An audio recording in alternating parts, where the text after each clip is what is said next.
Here with NSU coach, soccer coach George Van Linder. Coach, this team has sewed up a Southland Conference tournament bid, at least by our math, which that's all that matters, right? That's right.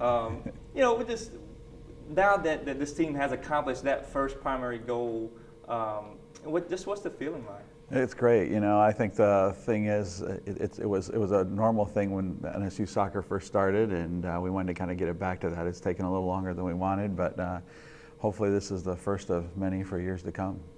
This team had a disappointing result Friday in a 1-0 loss at Texas A&M Corpus Christi, but they seem to really rebound back in a 2-1 win against Houston Baptist. Scored the first 2 goals, kind of set the tone there.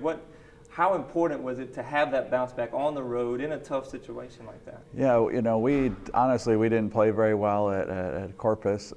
Corpus played a big part in that, but at the same time, we felt like we talked about on Saturday how good teams respond, and if we've considered ourselves a good team before the game on Friday night, then we need to show that and respond on Sunday. And I was real proud of the players. They were resilient was our buzzword, and that's what they did. They showed up.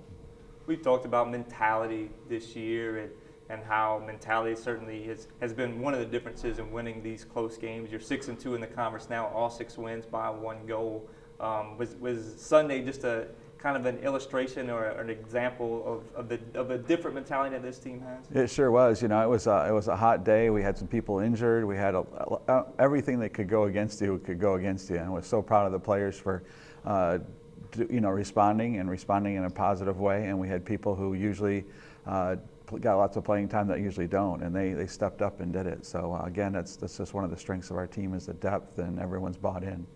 Your goalkeeper, Alex Latham, of course, has been really good this year. She led in a goal against Corpus Christi that I know she would love to have back, but she comes back, makes 10 saves against Houston Baptist.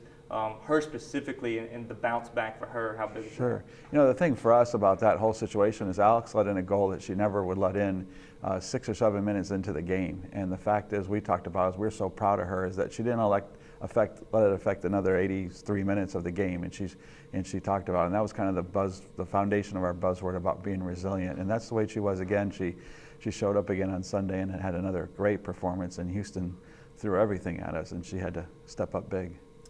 Looking ahead to this weekend, Nichols on Friday at 7 p.m., Southeastern at 1 p.m. on Sunday. You're also celebrating the 20th anniversary of the soccer program being started.